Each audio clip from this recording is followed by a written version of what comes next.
বলবো construction principal তো মুখেই বলে দিয়েছি, বেসিক থিওরি বলে দিলাম। লিমিটেশন, নাম্বার 1 লিমিটেশন, এটা দেখো নিউট্রাল চার্জ পার্টিকেলকে অ্যাক্সিলারেট করতে পারবে না, হ্যাঁ কি নয়?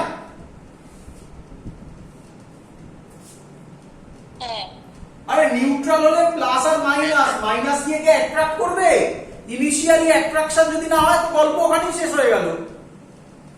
তাহলে নিউট্রাল চার্জ পার্টিকেল হলে এটা হতে পারে না। নেক্সট নাম্বার 2, ইলেকট্রন কে ও অ্যাক্সিলারেট করতে পারে না। কেন পারে না তার উত্তর আছে, কেন পারে না। আচ্ছা কেন পারে না যদি আমরা ক্যালকুলেশন করি এখান থেকে, আমাদের ক্ষেত্রে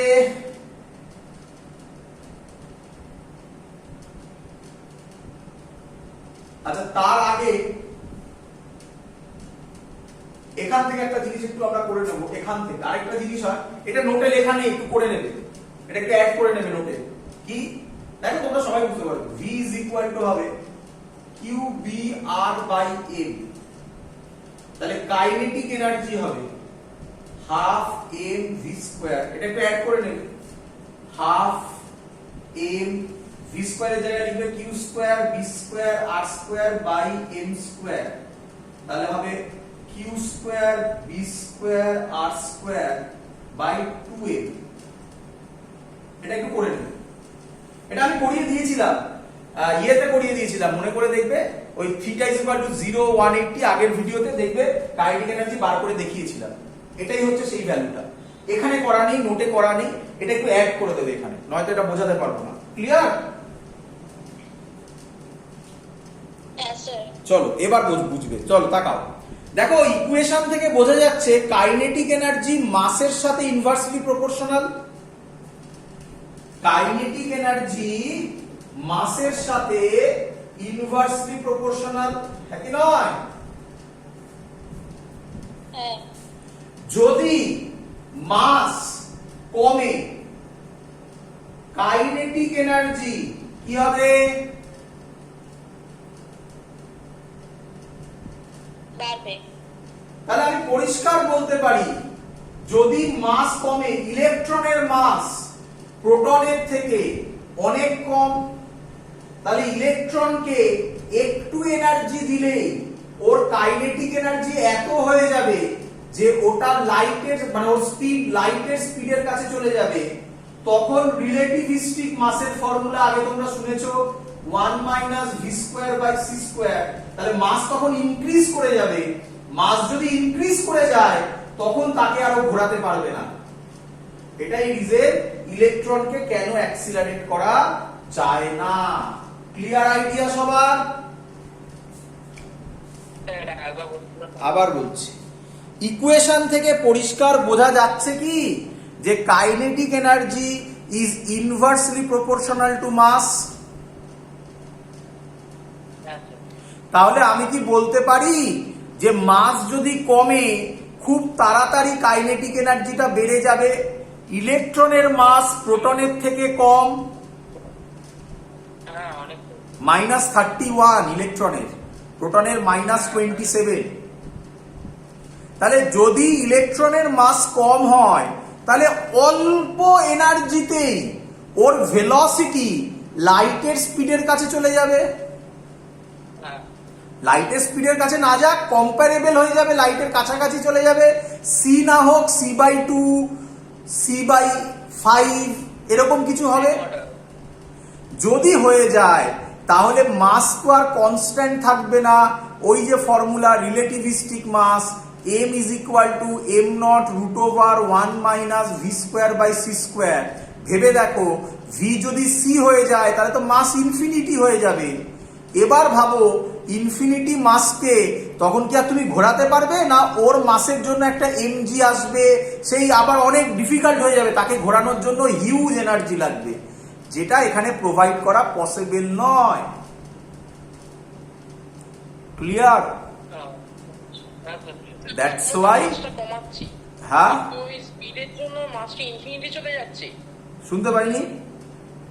প্রথমে তো মাসটাকে কমালাম, মানে প্রথমে মাসটা এমনি কম ইলেকট্রনের, কিন্তু ওই লাইটের স্পিডের জন্য মানে নিয়ারলি যদি লাইটের স্পিডের কাছে যায় তার জন্য ইনফিনিটি চলে যাচ্ছে মাসটা।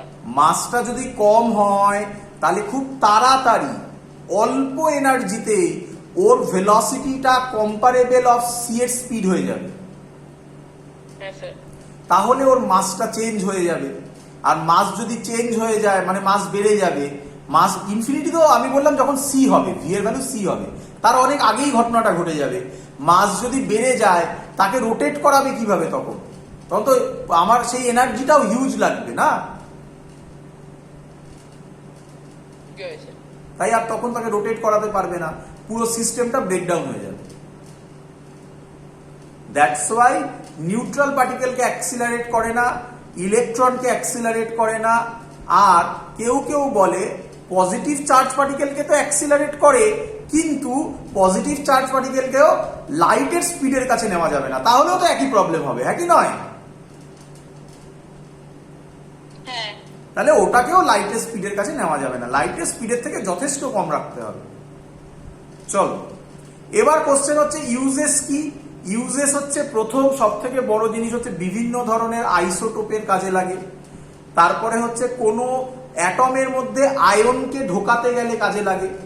তো এগুলো কিছু ইউজেস লেখা আছে, সেগুলো একটু পড়ে নেবে। That's all. এটাই আমাদের বেসিক সাইক্লোট্রন। সবকিছু যা যা বললাম সব পরীক্ষায় আসবে। ক্লিয়ার আইডিয়া সবার? হ্যাঁ স্যার। চলো নেক্সট টপিক। নেক্সট টপিক খুব ইম্পর্টেন্ট টপিক। নেক্সট টপিক থেকে খুব ভালো ভালো কোশ্চেন আসে, অনেক দেখতে যাওয়া যায়। নেক্সট টপিক লেখো। নেক্সট টপিক হচ্ছে force experienced by a force experienced by a current carrying conductor. Current carrying conductor wire, যা ইচ্ছা বলো, current carrying conductor or wire, যা ইচ্ছা বলো, placed in a magnetic field. Placed in a magnetic field. Magnetic field. চলো খুব important, হ্যাঁ খুব ইম্পর্টেন্ট, পরীক্ষায় দেবে, খুব ইম্পর্টেন্ট, খুব ইম্পর্টেন্ট, বোর্ডসে খুব ইম্পর্টেন্ট, বারবার বলছি।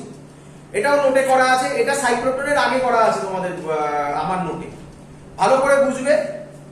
দেখো কারেন্ট ক্যারিং কন্ডাক্টর, আমি ইচ্ছা করে ওয়্যার ভাবো, ওয়্যার, আমি ইচ্ছা করে প্রথমে সহজ ছবি আঁকছি। এটা ওয়্যার, আমি জানি তোমরা বলবে ওরে বাবা রে এটা কি ওয়্যার আঁকলেন, এরকম আঁকো ওয়্যার। আরে বাবা একটু বড় করে এঁকেছি সিলিন্ডার, আরো ভালোভাবে কারেন্ট ক্যারিং কন্ডাক্টর বুঝতে পারবে, হ্যাঁ কি নয়? হ্যাঁ স্যার।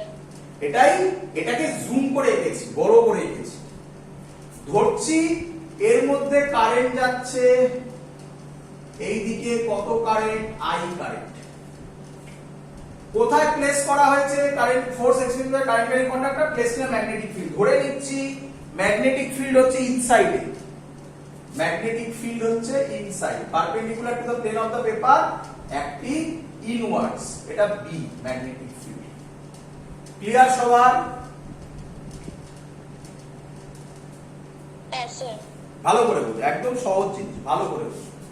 আচ্ছা আমি এখানে বলতে পারি, আমরা কারেন্ট ইলেকট্রিসিটি আগে পড়েছি, কারেন্ট ইলেকট্রিসিটির ভিডিও দেখো যদি না দেখে থাকো, তাতে এই ফর্মুলাটা ডিরাইভ করা হয়েছিল, I is equal to NEAVD করা হয়েছিল।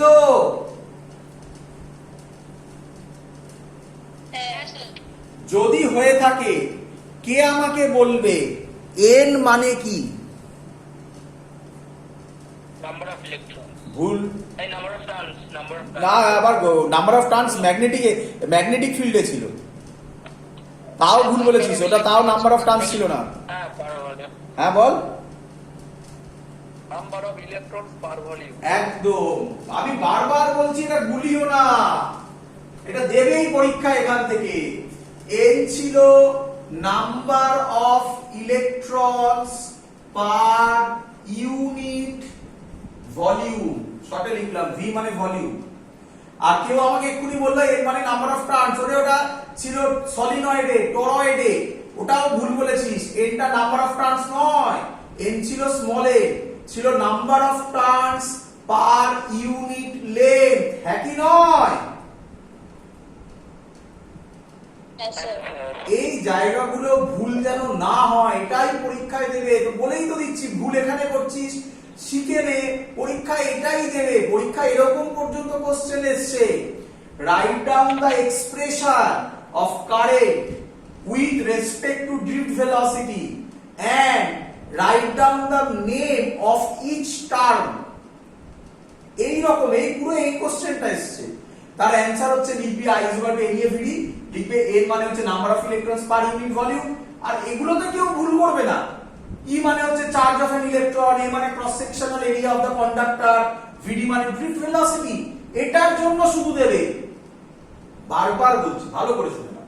তাহলে আমি এখানে ধরে নিচ্ছি এই কন্ডাক্টরটার লেন্থ হচ্ছে L, ক্রস সেকশনাল এরিয়া হচ্ছে A, আমি আর লিখলাম না, তোমরা লিখে নেবে, নোটে দেওয়া আছে। আর n হচ্ছে number of electrons per unit volume, এটা আমি ধরে নিলাম। সরি, ক্লিয়ার সবার এত অবধি? হ্যাঁ স্যার। চলো ভালো করে বুঝো।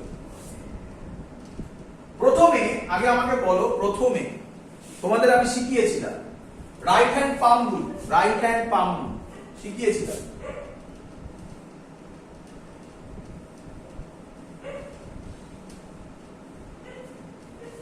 এটা ছিল ম্যাগনেটিক ফিল্ড, মনে পড়ে যদি, মনে করে দেখবে আমি বলেছিলাম আগের ভিডিওতে, এটা ছিল current or velocity of positive charge.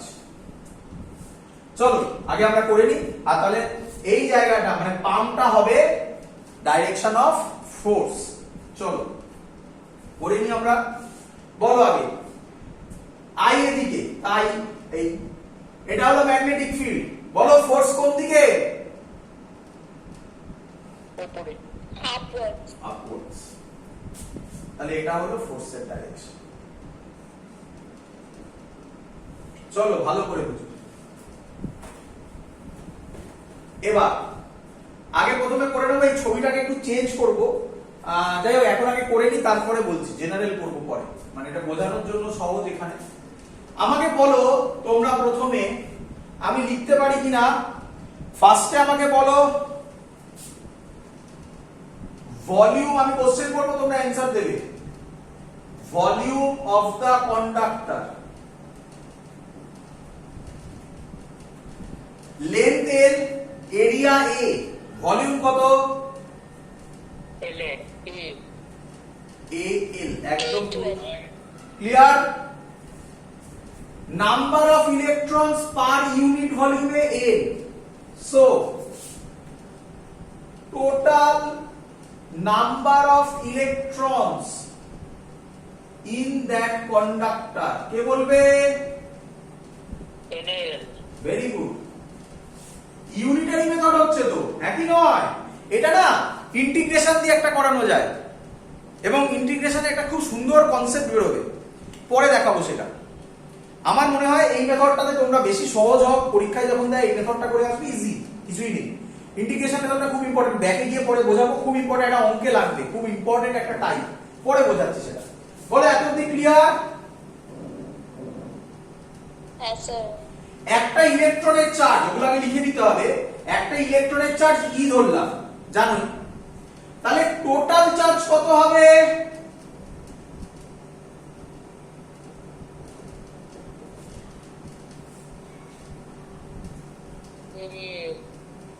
একটা ইলেকট্রনের চার্জ হচ্ছে ই, কতগুলো ইলেকট্রন আছে? NaL খানা, তাহলে টোটাল চার্জ কত হবে? ওটার সঙ্গে AL। এত অবধি সবার বোঝা গেছে? ক্লিয়ার? হ্যাঁ স্যার। চলো আমরা এটা পড়েছি, ভালো করে বুঝো। ফোর্স on a charge, কত চার্জ? এই চার্জটা, এটা নাম দিয়ে দিই তাহলে কিউ দিলাম, force on a charge Q moving with velocity.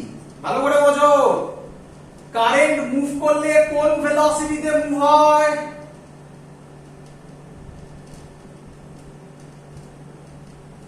Current যাওয়া মানে চার্জ, কোন ভেলোসিটিতে মুভ করে? Drift velocity. ড্রিফট ভেলোসিটি মানে average velocity of electrons. Details analysis আমরা কারেন্ট ইলেকট্রিসিটি চ্যাপ্টারের ভিডিওতে করেছি, যারা জানো না তারা দেখে নেবে, সেখানে ড্রিফট ভেলোসিটি বলে কাজকর্ম করা আছে, এক্সপ্লেন করা আছে। তাহলে আমি বলতে পারি force on a charge Q moving with velocity V D. ফোর্সের ফর্মুলা হবে F is equal to আমি একেবারে ভ্যালু বসাচ্ছি, F is equal to, আচ্ছা ভ্যালু একেবারে বসাচ্ছি না, পরে বসাবো, Q VD B sin theta. কারো ডাউট?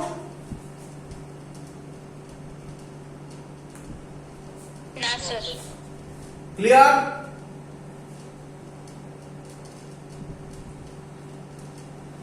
চলো হ্যাঁ স্যার। ওপরটা মুছলাম, ওপরটা মানে এই জায়গাটা মুছলাম। তাহলে F হবে, আমি কিউ এর জায়গায় ভ্যালুটা বসিয়ে দেব, A E A VD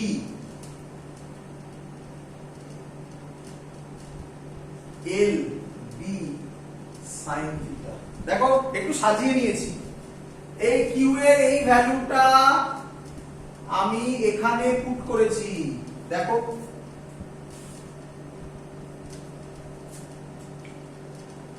হ্যাঁ স্যার। আরে তোরা বললি তো এক্ষুনি এ নিয়ে ভিডি মানে কে ছিল? কারেন্ট। হাই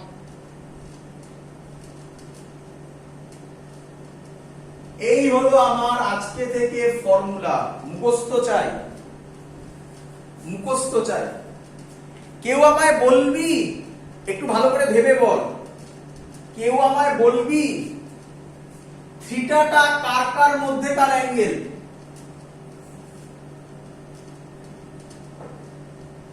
এল আর বি। ভেরি গুড, এল আর বি। বল এটা এল, আমার ছবিতে ভুল কোথায় সেটা দেখাচ্ছি, এটা আমার এল, বি কোন দিকে? ইনওয়ার্ডস। তাহলে অ্যাঙ্গেল কত? 90। তাহলে sin 91 হয়ে যায়। তাহলে আমি অ্যাকচুয়ালি যে ছবিটা এঁকেছি তাতে এই ফর্মুলাটা আসে না, ওটা এফ ম্যাক্স। তোরা এইভাবেই করবি, আর যদি খুব প্রবলেম হয় তাহলে তোরা এই ছবিটা আঁকবি। দেখ বুঝলি কিনা এবারে? তাহলে এই ছবিটা আঁকবি,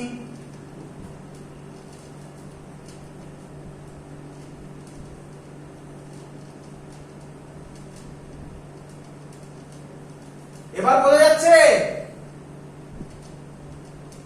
হ্যাঁ স্যার।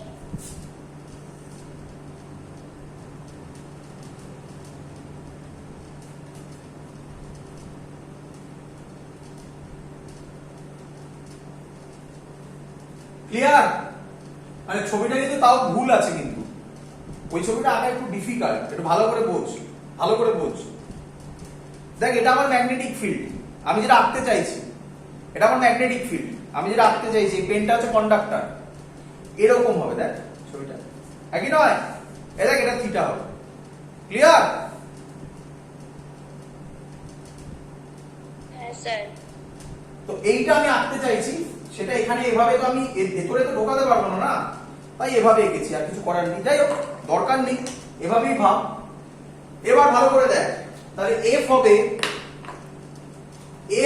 যেহেতু ভেক্টর কোয়ান্টিটি, এটাকে লেখা হয় I L cross B. L cross B মানে ওই ডাইরেকশনটা মেলানো, এল ক্রস বি। দেখ দেখ এটা উপরের দিকে, মানে উপরের দিক মানে কি, আমি আউটওয়ার্ডস বলতে পারি। তাহলে দেখ এল ক্রস বি যদি আমি করি, এই L cross B screw rule, right hand screw rule, এটা এল, এটা এল, এল থেকে বি এর দিকে যাচ্ছে, ভেতরের দিকে দেখ এই, তবে দেখ বাইরের দিকে আসবে। বি ক্রস এল হলে কিন্তু ভেতরের দিকে চলে যাবে, তাই ওই রাইট হ্যান্ড স্ক্রু রুলকে মেলানোর জন্য L cross B is correct, B cross L নয়। এই হলো আমাদের ফর্মুলা। আর অবভিয়াসলি আমি বলতে পারি এখান থেকে, এগুলো মুখস্থ চাই, হয়ে theta is equal two 90 degree, F হবে বিল, মনে রাখা সহজ টেকনিক, বিল। আবার বলছি এফ এর direction right hand pump room দিয়ে বার করব। ক্লিয়ার সবার? Yes, sir. তো তার জন্য এবার একটু প্র্যাকটিস করব, আমরা কিছু প্র্যাকটিস করব। এবার এখানে একটু গন্ডগোল আছে, এবার আমি যেটা করব সেখানে একটু গন্ডগোল আছে, একটু ভালো করে বুঝবে। চলো মুছলাম আমি এটা। এবার এর জন্য কিছু প্র্যাকটিস করে নি, অঙ্ক করে নি, এটার উপর বেস করে। কি বলছে তোমরা আমাকে বলে দাও তাড়াতাড়ি। একটা current carrying wire, carrying current I, magnetic ফোর্সের ডাইরেকশন কি হবে বলে দাও তাড়াতাড়ি।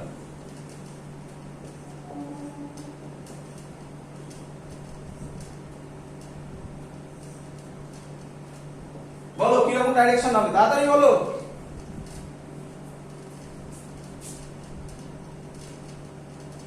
কোন দিকে? এটা বলো।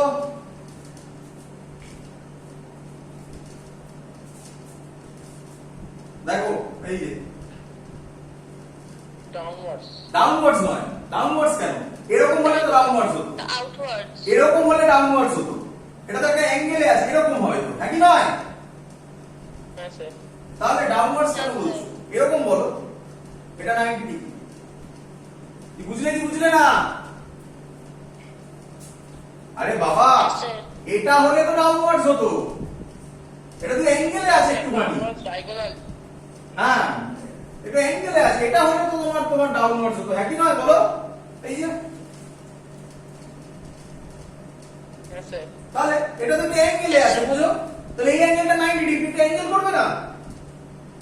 বুঝতে পারছো? হ্যাঁ স্যার। চলো Yes, sir. পরের অঙ্ক দিই, পরের অঙ্ক। আচ্ছা তার আগে ওই ফর্মুলাটাকে একটু এক্সপ্লেন করে দিই আরেকবার। এই যে ফর্মুলাটা আমরা করেছিলাম না, একটু দেখে নাও। দাঁড়াও আরেকবার একটু বলে নিই, তারপরে আমি অঙ্কে যাচ্ছি। এটাতে খুব সুবিধা হবে, খুব ইম্পর্টেন্ট একটা লজিক বেরোবে। এই যে ফর্মুলাটা আমরা করেছি, F is equal to AEA VD LB sin theta। এটাকে যদি আমি ইন্টিগ্রেশন ফর্মে করতাম, মানে যদি একটা ছোট্ট পোরশন নিতাম, এই যে আমি কন্ডাক্টর নিলাম, তার মধ্যে লেন্থ L ধরেছিলাম, তার মধ্যে একটা ছোট্ট পোরশন নিলাম যার লেন্থ ধরতাম DL, তাহলে এই ফর্মুলাটা হতো, বুঝতে পারছো তো? পরীক্ষা আসবে না, একটা ট্রিক শেখাচ্ছি, পরে কাজে লাগবে। এই অঙ্কটা হতো তাহলে DF হতো NEA VD, কারণ এগুলো তো কনস্ট্যান্ট, B ও কনস্ট্যান্ট,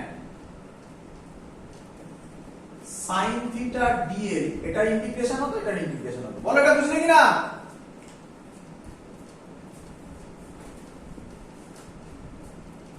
যতগুলো আছে তার মধ্যে ভেরিয়েবল কে? লেন্থটা, বাকি সব দেখো কনস্ট্যান্ট। হ্যাঁ স্যার। এইটা মনে রেখে দিও, আমি এটা কাজ করব এবং এটা মাথায় রেখো। এই ইন্টিগ্রেশন ডিএল মানে এটাকে বলা হয়, খুব ইম্পর্টেন্ট টার্ম শেখাচ্ছি, খুব ইম্পর্টেন্ট অঙ্ক বেরোবে, এটাকে বলা হয় ডিসপ্লেসমেন্ট। সব সময় মাথায় রেখো, এটা কোনো থিওরিতে লাগবে না, একটা অঙ্কের টেকনিক হবে। সে অঙ্কটা এমনিও করা যাবে, বড় হবে। এই টেকনিক ধরলে মুখে মুখে সলভ করে দেবে, আমি করে দেখাবো, দুটোই করে দেখাবো। এটা মাথায় রেখো, ওই যে এলটা ওটা অ্যাকচুয়ালি হচ্ছে ডিসপ্লেসমেন্ট। ক্লিয়ার? এবং বোঝাও তো গেছিল, এইভাবেও ভাবো না, বিল যে করলাম আমরা, BIL sine theta, BIL sine theta, তাতে আমরা করলাম IL ক্রস বি। আরে এলটা তো ভেক্টর নেওয়া হয়েছে, ভেক্টর নিলে ওটা কি ডিসটেন্স হবে না ডিসপ্লেসমেন্ট হবে, ওখান থেকেও তো বোঝা যায়। কি ক্লিয়ার? Yes, sir. তো এটা মাথায় রেখো, এটা কিন্তু ডিসপ্লেসমেন্ট। এটা একটু নোট ডাউন করে নিও, এটা নোটে নেই, এটা একটু নোট ডাউন করে নিও। চলো এবার এরকম অঙ্ক থাকবে এবং এগুলো সহজ অঙ্ক, তোমরা আশা করি সবাই পারবে। কি অঙ্ক এটা এসেছিল ইয়ারে? What is the magnitude of force on a wire? এটা ওয়্যার বলে দিয়েছে, এই wire. What is the magnitude of force on a wire? Length বলে দিয়েছে 0.04 মিটার। ম্যাথমেটিক্স করাচ্ছি, question 1। 0.04 meter placed inside a solenoid near its center making an angle of 30 degree with its axis। ভালো করে শুনবে, কারেন্টটা ফ্লো করছে, এর সাথে থিটা বলে দিয়েছে 30 ডিগ্রি। এটা নিয়ে ঝামেলা হবে একটুখানি, এটা নিয়ে ঝামেলা হবে। কার সাথে থিটা বলে দিয়েছে? উইথ ইটস অ্যাক্সিস, ম্যাগনেটিক ফিল্ডের সাথে বলে দিয়েছে। মানে বলছে এল এন্ড বি এর অ্যাঙ্গেল 30 ডিগ্রি। এই অঙ্কটা ইজি, এটা ইয়ারে এসেছিল। তার মানে থিটা 30 ডিগ্রি। ম্যাগনেটিক ফিল্ড বলে দিয়েছে 0.25 টেসলা, কারেন্ট বলে দিয়েছে 12 অ্যাম্পিয়ার, ফোর্স বার করতে বলেছে। কিছুই নেই অঙ্কে, বিল সাইন থিটা। ভালো করে বুঝবে, ভালো করে বুঝবে। বিল সাইন থিটা আমি যদি করি বি 0.25, আই কই 12, এল কই 0.04, সাইন 30 ডিগ্রি। করলে যা অ্যান্সার আসবে। পারবে সবাই? Yes, sir. এবার ঘোরাবো কিন্তু। জেনারেলি বোর্ডে এই টাইপের অঙ্ক দেয়। আচ্ছা আরেকটা অঙ্ক আছে, আরেকটা ভালো অঙ্ক, সেটা করিয়ে দিয়ে আগে তারপরে ওটা করাচ্ছি। আরেকটা ভালো অঙ্ক আছে, মুছে দিলাম। নোট ডাউন করলে ভালো, আর নয়তো ইউটিউব থেকে পরে নোট ডাউন করে নেবে। বলছে on a smooth inclined plane at 30 degree with horizontal, এর পরের অঙ্ক লিখে দিচ্ছি, কোশ্চেন নাম্বার 2। এটা ইম্পর্টেন্ট অঙ্ক। On a smooth plane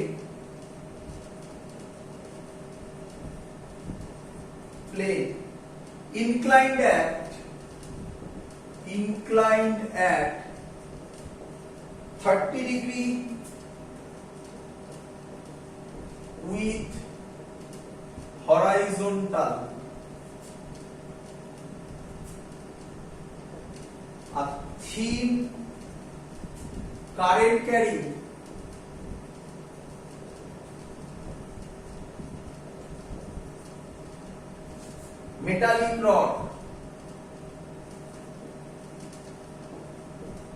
metallic rod is placed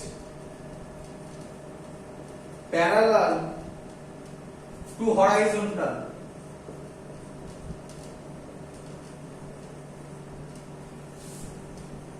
ground.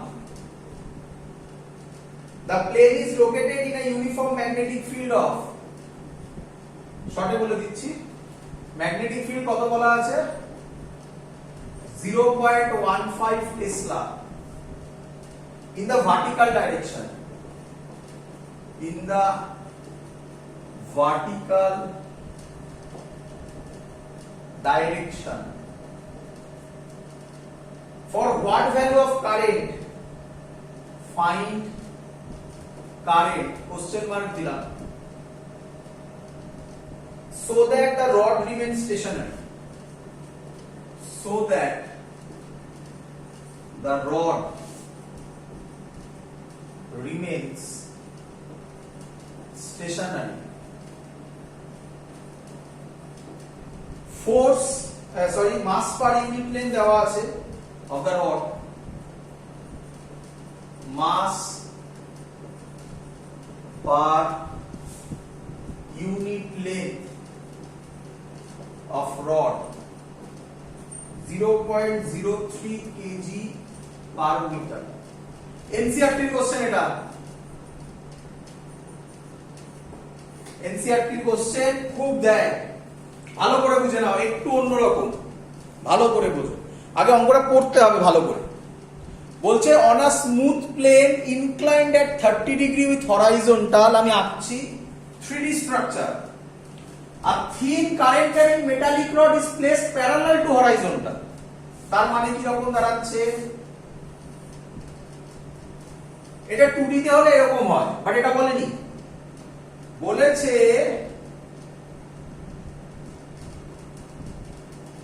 এরকম একটা প্লেন আছে, এর মধ্যে হরাইজন্টালি একটা ওয়্যার রাখা আছে এরকম।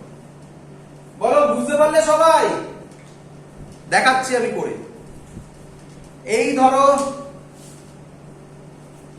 ধরো প্লেনটা এইটা, এবার এটা এরকম ভাবে আছে, এই দেখো এই স্ট্রাকচার দেখতে পাচ্ছ সবাই?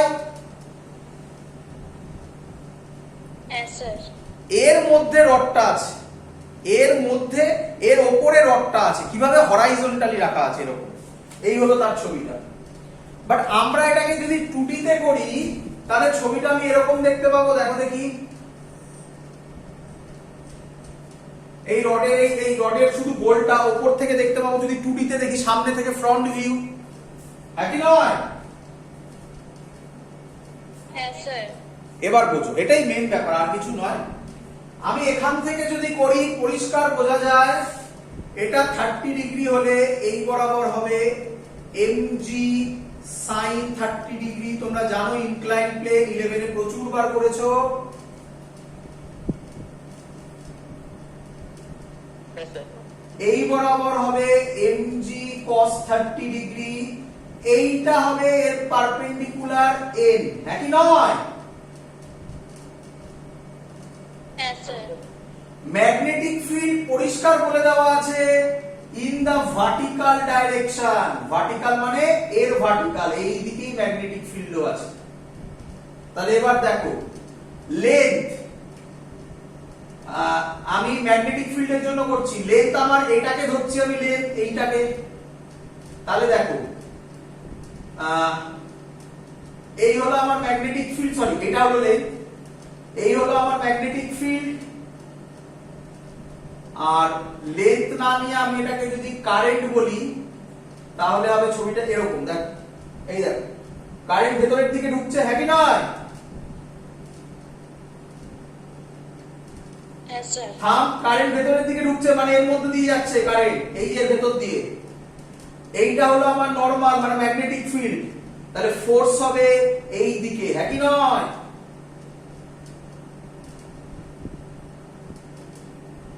বলো সবাই বুঝলে কিনা? দেখো এই অ্যাকচুয়াল ক্লিয়ার?